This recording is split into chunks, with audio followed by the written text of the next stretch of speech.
2019년 9월 9일 월요일 레위기 15장 19절로 33절 말씀. 어떤 여인이 유출을 하되 그의 몸에 그의 유출이 피이면 이래 동안 불결하니 그를 만지는 자마다 저녁까지 부정할 것이요. 그가 불결할 동안에는 그가 누웠던 자리도 다 부정하며 그가 앉았던 자리도 다 부정한즉 그의 침상을 만지는 자는 다 그의 옷을 빨고 물로 몸을 씻을 것이요 저녁까지 부정할 것이며 그가 앉은 자리를 만지는 자도 다 그들의 옷을 빨고 물로 몸을 씻을 것이요 저녁까지 부정할 것이며 그의 침상 위에나 그가 앉은 자리 위에 있는 것을 만지는 모든 자도 저녁까지 부정할 것이며 누구든지 이 여인과 동침하여 그의 불결함에 전염되면 이래 동안 부정할 것이라. 그가 눕는 침상은 다 부정하니라. 만일 여인의 피의 유출이 그의 불결기가 아닌데도 여러 날이 간다든지 그 유출이 그의 불결기를 지나도 계속되면 그 부정을 유출하는 모든 날 동안은 그 불결한 때와 같이 부정한즉 그의 유출이 있는 모든 날 동안에 그가 눕은 침상은 그에게 불결한 때의 침상과 같고 그가 앉은 모든 자리도 부정함이 불결한 때의 부정과 같으니 그것들을 만지는 자는 다 부정한즉 그의 옷을 빨고 물로 몸을 씻을 것이며 저녁까지 부정할 것이요 그의 유출이 그치면 이레를 센 후에야 정하리니 그는 여덟째 날에 산비둘기 2마리나 집비둘기 새끼 2마리를 자기를 위하여 가져다가 회막문 앞 제사장에게로 갈 것이요 제사장은 그 1마리는 속죄제로 다른 1마리는 번제로 드려 유출로 부정한 여인을 위하여 여호와 앞에서 속죄할지니라. 너희는 이와 같이 이스라엘 자손이 그들의 부정에서 떠나게 하여 그들 가운데 있는 내 성막을 그들이 더럽히고 그들이 부정한 중에서 죽지 않도록 할지니라. 이 규례는 유출병이 있는 자와 설정함으로 부정하게 된 자와 불결기의 앓는 여인과 유출병이 있는 남녀와 그리고 불결한 여인과 동침한 자에 대한 것이니라. 아멘. 오늘 레위기는 여성들의 생리에 관련된 이야기들을 주로 다루고 있습니다. 물론 여성뿐만 아니라 남자들도 이 피를 흘리는 어떤 병이 있으면 동일한 대상이 됩니다.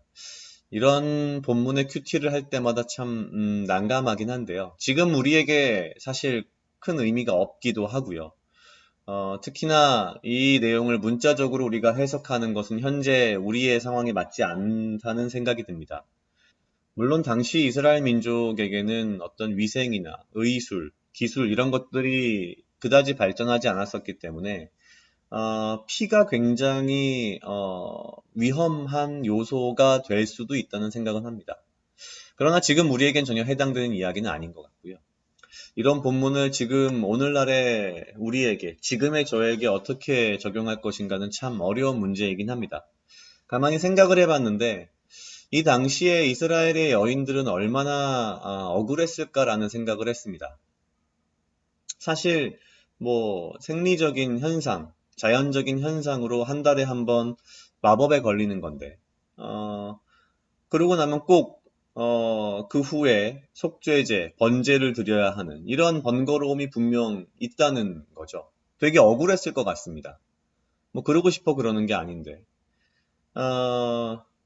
참 이게 한편으로는 또 다른 문제는 뭐냐면 본인의 생리 주기를 사실은 많은 사람들에게 알리게 되는 어려운 그런 난처한 문제도 있는 거죠. 이것을 지금 오늘날의 저에게 적용해 본다면 사실 저는 그런 생각을 했습니다. 나도 모르게 혹은 그저 아무 생각 없이 내가 죄를 짓는 것들이 있지 않은가. 마치 여성이 매달 한 번씩 마법에 걸리듯이 나도 뭔가 주기적으로 혹은 나도 모르게 매일매일의 삶 속에서 물론 나는 잘못한 게 없다라고 생각을 하고 물론 나는 정당하다라는 생각을 하고 한 말들과 혹은 행동들이 혹시 죄가 되진 않았을까? 보통 우리 믿는 사람들은 나 오늘 죄 지을 거야 라는 생각을 가지고 억지로 죄를 짓는 건 아닌 것 같습니다. 대부분은 나도 모르게 죄를 짓게 되는데 그게 말로 하는 죄가 될 수도 있고 다른 사람의 상처가 될 수도 있고 또 내가 너무나도 억울한 입장에 있는 나머지 나의 정당함을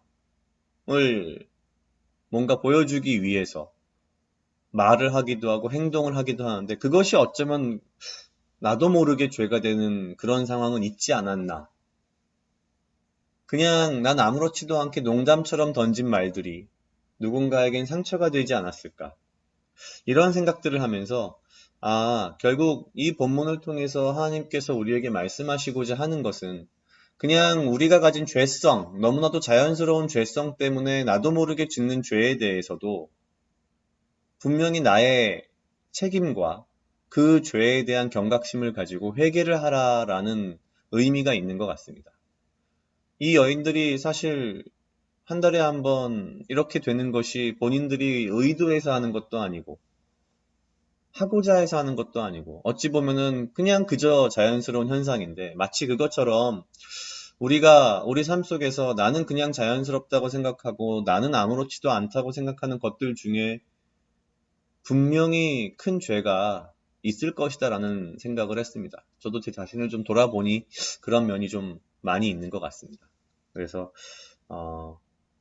앞으로도 굉장히 조심스럽게 말을 하고 행동을 하고 나도 모르는 혹은 나의 정당성 이런 것과 관계없이 내가 죄를 짓지 않도록 내 마음을 잘 다스리고 나의 행동을 잘 다스려야겠다라는 생각을 했습니다. 각자 약 2분 정도 묵상하시겠습니다.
다 같이 기도하시겠습니다. 하나님 아버지 감사합니다. 주여, 이 하루도 나와 동행하여 주시옵소서. 주님, 나로 하여금 사랑하게 하시옵소서. 주여, 나를 해하려 하는 그 어떠한 무리들로부터 나를 지키고 보호하여 주시며 내가 주님 주시는 지혜와 명철로 이 하루를 살아가고 나에게 필요한 건강과 육체적 강건함을 허락하여 주시옵소서. 내가 나도 모르게 짓는 너무나도 자연스럽게 삶 속에서 짓는 나의 죄들을 내가 경계하게 하시고 또한 그 죄들에 대해서 내가 두려움을 갖고 주 앞에 회개하며 나아가기 원합니다. 주여 인도하시옵소서. 감사합니다. 예수님 이름으로 기도드렸습니다. 아멘.